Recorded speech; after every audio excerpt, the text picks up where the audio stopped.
نیت میں اور خواہش میں فرق ابھی بتا دیتا ہوں۔ قوم عاد، اللہ کا نبی، اللہ کی حجت، نام اس کا ہود، جو تخت پہ بیٹھا نام اس کا شداد۔ اللہ کا نبی شداد کو تبلیغ کرنے کے لیے دربار میں آیا۔ ہود نبی نے اللہ کے ہونے کی تبلیغ کی، قوم سن رہی تھی، شداد تخت پہ بیٹھا سن رہا تھا۔ جب اللہ کے نبی خاموش ہو گیا، اس نے کہا اگر تیرا نام نظر آنے والا اللہ مان لے ہمیں کیا ملے گا؟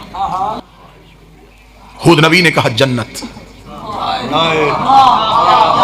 یہ قصہ کتابی نہیں قرآنی ہے، دکھا۔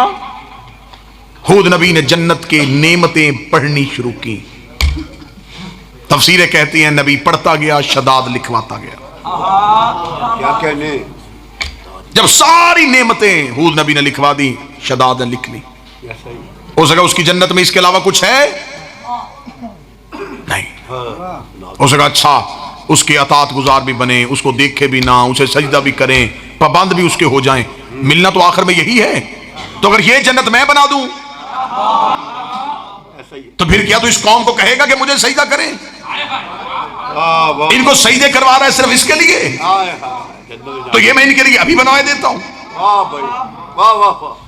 اس نے اسی دن نیت کر لی، اسے کہا بنواؤں گا جنت۔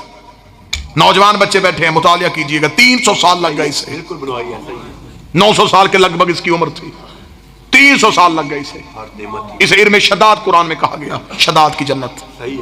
300 سال میں اس نے جنت بنائی۔ اس نے کہا کوئی چیز نہ چھوڑو، مجھے جنت چاہیے۔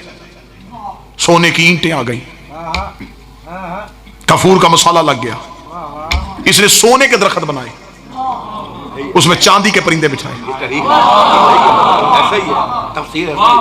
قیمتی ترین باغات اس نے سجا دی۔ جیسے کہ میں بناؤں گا جنت۔ خواہش میں اور قربت میں فرق سمجھا۔ کیا بات ہے، کیا بات ہے۔ جنت سجاتا گیا، سجاتا گیا، سجاتا گیا، حکومت کے خزانے ختم ہو گئے۔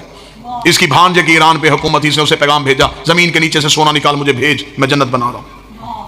جنت بنتی گئی، اس کے دل میں اور حسرت پیدا ہوتی گئی، اسے سجاؤں گا، اسے بناؤں گا۔ اس نے اس کے اندر دودھ کی نہریں بنائی کہ دودھ کا بہنا ضروری ہے، رکے گا بدبو پیدا ہوگا۔ آپ پریشان ہو گئے، اسے جاری کیسے رکھیں؟ کیا بات ہے۔ پریشان تھا، اسے اس پہ ترس آ گیا، اسے فوراً جبریل کو بھیجا۔ مجھے نہیں مانتا، محنت تو کر رہا ہے، پھونک مار تاکہ اس کی دودھ کی نہر سے بدبو پیدا نہ ہو۔ یہ پرندے بٹھاتا تھا، اللہ ان میں روح پیدا کر دیتا تھا۔ یہ بغات لگاتا تھا، میوے اللہ لگا رہا تھا۔ جھوٹا کوشش کر رہا تھا، اللہ اس کی مشکلیں حل کر رہا تھا۔ جھوٹا تخت پہ بیٹھ کے اپنی مشکل کے لیے سچے کو بلا لے،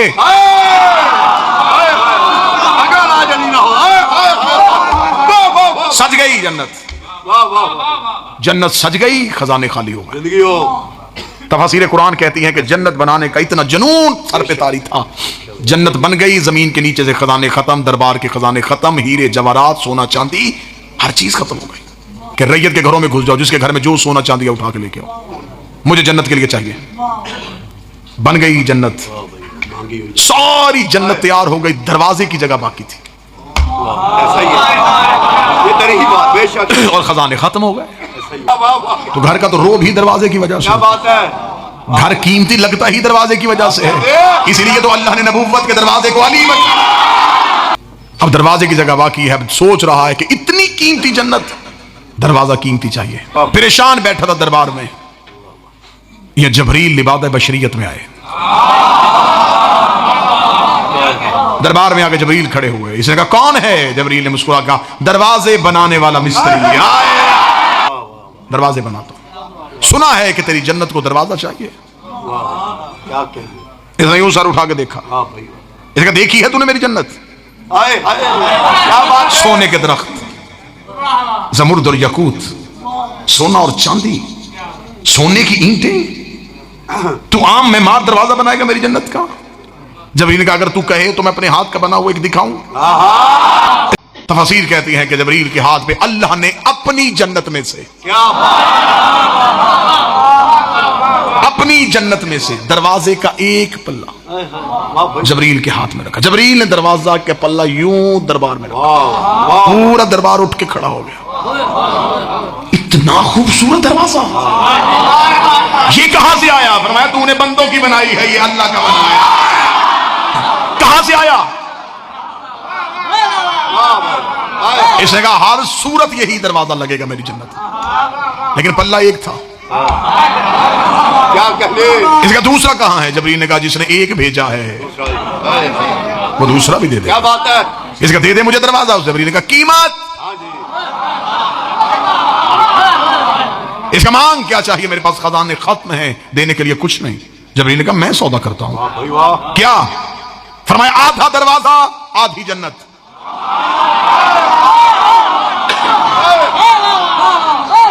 کیا بات ہے؟ اس کا 300 سال کی سجائی جنت میں دے دوں تجھے آدھی، دروازہ بھی آدھا لوں۔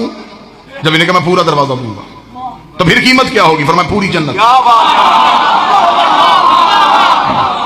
اس کا نہیں خریدتا، اس کا پھر رکھ بغیر دروازے کے سودا ہو رہا ہے بس۔ کہاں سے ملے گا تجھے ایسا دروازہ لگے گا تو تیری جنت کی قیمت پوری ہوگی۔ چل مالک نہیں بن سکے گا، دیکھے گا تو صحیح نا، انسانیت دیکھے گی تو صحیح نا۔ شداد نے جنت بنائی تھی، سوچ تو صحیح، جب یہ دروازہ بن جائے گا کتنی خوبصورت لگے گی تیری جنت۔ آخر میں مشیروں نے کہا اس سے کہہ دے کہ دے دیتے ہیں جنت، ہم نے اس کو قتل کر دینا ہے، ہم نے اس کو مار دینا ہے، ہم اس کو زندہ ہی نہیں چھوڑیں گے۔ جبرائیل نے ہاتھ میں کاغذ قلم دیا، شداد نے جنت کی ملکیت لکھ کے جبرائیل کے ہاتھ میں رکھی۔ ادھر جبرائیل کے ہاتھ میں ملکیت آئی، اس نے جنات کو اشارہ کیا، جبرائیل نظروں سے اوجھل، ادھر جبرائیل کا نظروں سے اوجھل ہونا تھا۔ دروازہ کھلا، ہود نبی دربار میں داخل ہوا، داخل ہو کے کہنے لگا اب کہاں گئی تیری جنت؟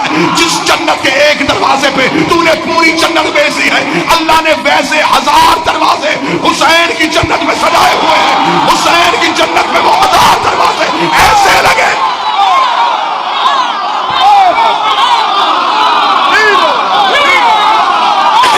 تو نے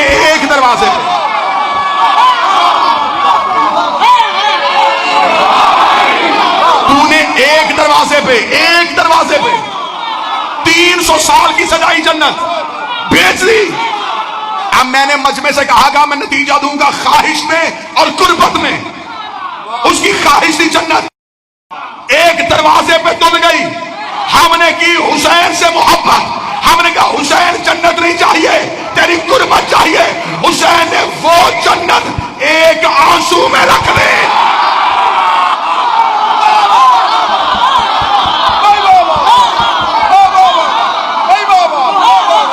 بادشاہ حسین اس کی جنت، شداد کی پوری جنت اس کے ایک دروازے پہ تلی۔ پھر جملہ سننا، شداد کی پوری جنت زندہ باد، اس کے ایک دروازے پہ تلی۔ اس کی پوری جنت ماتمی کے ایک آنسو پہ تل گئی۔ کیوں؟ وہاں خواہش تھی، یہاں قربت ہے۔ وہاں حسرت تھی، بڑا جملہ، بڑا جملہ۔